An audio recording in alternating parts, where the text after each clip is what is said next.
ช่วงนี้บ้านเฮาน้ำท่วมตลอดเลยเนาะเพราะว่าคือบ้านที่เฮาอยู่เนาะบ้านบ่เราอยู่เนาะมันจะมีเขื่อนอยู่พุ่นเนาะที่แบบน้ำเขื่อนบางที่เขาปล่อยเขื่อนนะมันอาจจะเป็นย้อนแบบนี้แหละครับว่าเขาปล่อยเขื่อนมานำแล้วมันเฮ็ดให้น้ำแบบอยู่กันหลายยืงขึ้นหลายเนาะเขื่อนที่อยู่ใกล้ค่อยสุดคือเป็นเขื่อนเซละนองทุกคนทุกคน สบายดีตอนเช้าๆทุกคนสบายดีในมือวันฝนตกเด้อเนาะก็คือมื้อนี้บ่ได้เฮ็ดหยังคือสักหลานเด้อสบายดีเด้อสวัสดีเจ้าเฮ็ดหยังมื้อนี้บ่ได้เฮ็ดหยังพี่น้องพากันนอนตุ้มโพมมื้อหนาวฝนตกพิลึกอลิพี่น้องเอ้ยบ้านเฮาเดี๋ยวนี้น่ะตาอีต้นเขาเนาะเข้าไป Facebook อีหยังเบิ่งกาแบบ เขาจะแบบว่าพ้นตกแห้งนะอยู่บ้านเฮาหลายมือหลายวันนะมันตกติดต่อกัน2 มื้อเลยน้ำก็ขึ้นอีกทุกคนทิศที่แล้วนะมันลงแล้วทุกคนมันท่วมบ้านท่วมเรือนแถวนั้นเนาะแบบท่วมหลายเนาะแล้วก็ลงอีกลงเลยมาหอบนี่ตกอีกทุกคนน้ำกำลังขึ้นมาตอนนี้นะแบบขึ้นหลายเลยนะแบบท่วมแห้งอันนี้ปีนี้ป้าท่วมหลายเทื่อแห้งนะแต่ว่าเรือนซุมเฮาน่ะมันบ่ได้ท่วมปานใดเนาะ จังปุ่นกำลังฮอดหน้าเฮือนทุกคนน้ำกำลังแบบมาฮอดหน้าเฮือนสิท่วมเลยเนาะบ่ฮู้ว่าสิเฮ็ดจังไดทุกคนเอื้อยไปเก็บเครื่องมื้อเช้านี้เฮาก็เฮ็ดหยังบ่ได้ทุกคนย่อยกอิหยังก็บ่ได้เห็นได้แต่มานอนเด้เดี๋ยวนอนกับหลาน2คนหนาวตุ่มโผม หลานกับหลานขี้คร้านฝนตกแล้วก็นอนอยู่ซื่อๆคือบ่ออกนาเลี้ยงงัวแล้วแม่ใหญ่หนาว อ้าวบ่สิว่าหนาวทั้งบีกันอะ ผู้นี้เป็นผู้ไปนอนเผาอยู่โรงพยาบาลอยู่ห้องหมอตอนนั้นเดี๋ยวใส่เบิ่งบรรยากาศพนตกลาไปไขประตูดูบอกค่ก็อย่าเปิดให้เบิ่งทางนี้นี่ฝนยังตกบ่เช้าอยู่ทุกคนลมกันหนาวหุยๆนะใส่ทุกคนเบิ่งถ้าเมื่อยได้ฝนตกนะคอยจะขี้ง้อนี่มันตกแบบว่าตกอลิอลอนะนั่นน่ะตกบ่หยาบ่เช้าเลยมันตก2 มื้อเลยติดต่อกันแบบว่าตกตลอดนะกลางคืนมันก็ตกเบิ่งน่ะแต่มันบ่แห้งได้มันสิเป็นปล่อยๆซื่อๆสิเป็นพลอยๆปล่อยๆนะบรรยากาศทุกคน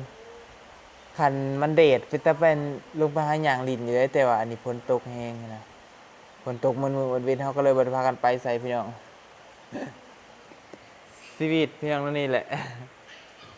กลับมาบ้านแล้วก็บ่ได้ไปไสพี่น้องเอ้ยเพราะว่าเฮาไปบ่ได้เสียนะเดี๋ยวสิพาลงไปหาแม่หวานไปหาไปหยังเลาะลิ้นก่อนแลบผ้าห่มไว้เด้อมันหนาวเด้อแลบผ้าห่มดีๆไม่ใหญ่แล้วอยู่ไสเจ้า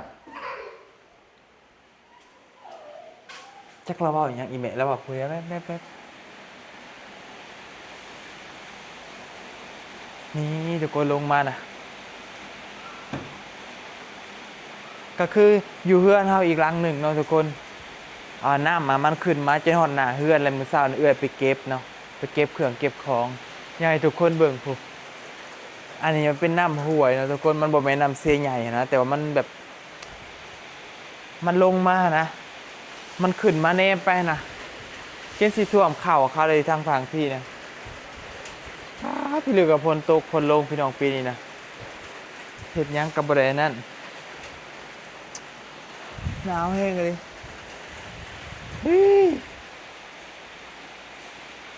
แม่เอาเวนจะกินหมักถั่วดินแม่หวานต้มหมักถั่วดินเพราะแม่นต้มหมักถั่วดินนะเราซื้อหมักถั่วดินมาแล้วเขามาขายหมักถั่วดินให้เราเต้เศร้าๆนะเราไปใส่แล้วเสื่องไว้อีกเลย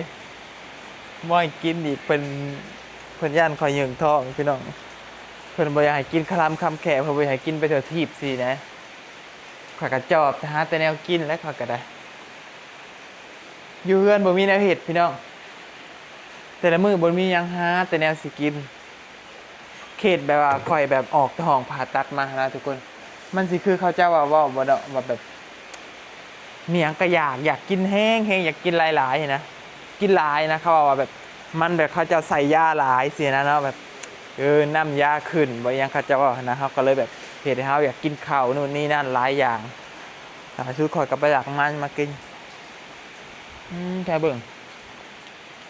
พนโต๊ะกันนะพี่น้องไปยากมายากนะตกแง่ๆอยู่คอยว่าจักมือหนึ่งคอยจะไปหลักกินบักพร้าวแม่หวานบักพร้าวแม่คอยนะมันเก๋ตื่นเลยได้มันกินได้แล้วกับจักขนาดทุกคนคอยเล้งใส่อยู่ได้ตั้งแต่มานะพนตกคุ้มือก็เลยแบบก็เลยคือสิบริกินแหละว่าคันพนบัวซาวตกพี่น้อง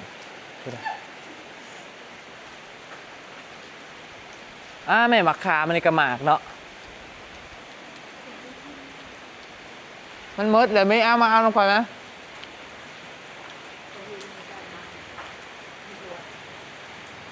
ไม่ใช่จะบอกจะชื่อมักเทอรินมาฟัง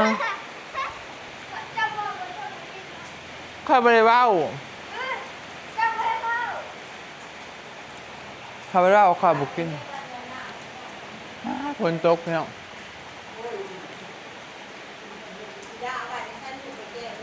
บู๊ดำไม่ได้บอกครับไม่ได้ถามมาได้หาประตูถึงจะเอากระจายเฮือนไว้ตาชิมาเฮือนบอกเมื่อจอบน้ำขึ้นแล้วพระจักแม่ปานี่นะ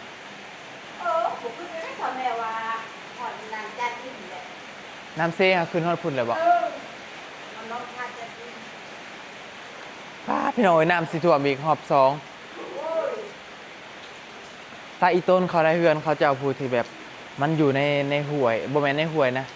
มันเป็นอ่างนะทุกคนแคมเซ่แล้วน้ำไหลเข้ามาแบบไวๆทุกคนแบบไหลเข้ามาโอกเสียนะ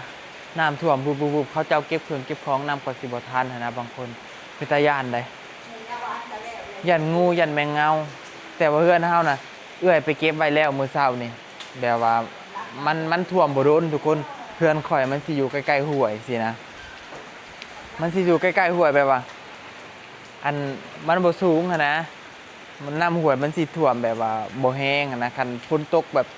มื้อคืนมันจึงท่วมสินะคันฝนเช้าตกมันก็ลงแล้วก็แล้วเนาะแต่ว่าน้ำเซเนาะทางในหมู่บ้านใหญ่ๆเขาเจ้านะป้อมันท่วมหมดบ้านเลยบางเทื่อก็เฮือนบางคนก็จุบหลังคาทุกคนกินจุบพื้นเฮือนพื้นหยังแต่อีต้นเขาได้เห็นแล้วก็คือสิแบบอยู่ยากนะแต่ขนาดว่าเฮาฝนตกซื่อๆเฮายังแบบอันน่ะเปียกเปะๆเลยเนาะยังแบบไปยากมายากแต่อีต้นได้เห็นแล้วก็จักเสียจังไดพี่น้องช่วงนี้บ้านเฮาน้ำท่วมตลอดเลยเนาะเพราะว่าคือบ้านที่เฮาอยู่เนาะบ้านบ่เราอยู่เนาะมันจะมีเขื่อนอยู่พุ่นเนาะที่แบบน้ำเขื่อนบางทีเขาปล่อยเขื่อนนะมันอาจจะเป็นย้อนแบบนี้แหละครับว่าเขาปล่อยเขื่อนมานำแล้วมันเฮ็ดให้น้ำแบบอยู่กันหลายยืมขึ้นหลายเนาะเขื่อนที่อยู่ใกล้ค่อยสุดคือเป็นเขื่อนเซละนองทุกคนเซละนองเป็นเขื่อนนั่นเนาะพึ่งเขากะฮากะอันนั้นเนาะตั้งแต่รู้สึกว่าเขาจะเอาเฮ็ดเขื่อนอัดน้ำเขื่อนนั่นมันปล่อยแบบมาเลยมาตลอดเลยนะทุกคนนี่แหละทุกคนบรรยากาศตอนนี้หลังจากที่คอยมาผ่าตัดได้ตอนนี้ประมาณอยู่13-14 มื้อแล้วทุกคนก็ถือว่าโอเคเนาะย่างได้เลยกินหลายโพดแล้วพี่น้องกันบัดนี้บ๊ายบายทุกคนคลิปนี้เฮาก็สิขอจบคลิปแหละมื้อนี้ถ่ายคลิปลินมาพูดสิถ่ายคลิปยังทุกคนเพราะว่าเฮาน่ะไปไสบ่ได้นะอยากย่างไปเบิ่งน้ำที่มันท่วมเขาเจ้าในฝั่งนั้นก็บ่กล้าไปทุกคนแม่ยังบ่ให้ไปฝนตกลิ้นนะเราย่านแบบย่างหลายอย่ามันเจ็บนะทุกคนบ๊ายบายทุกคนพบกันใหม่คลิปหน้าบูสิถ่ายยังทุกคนตืด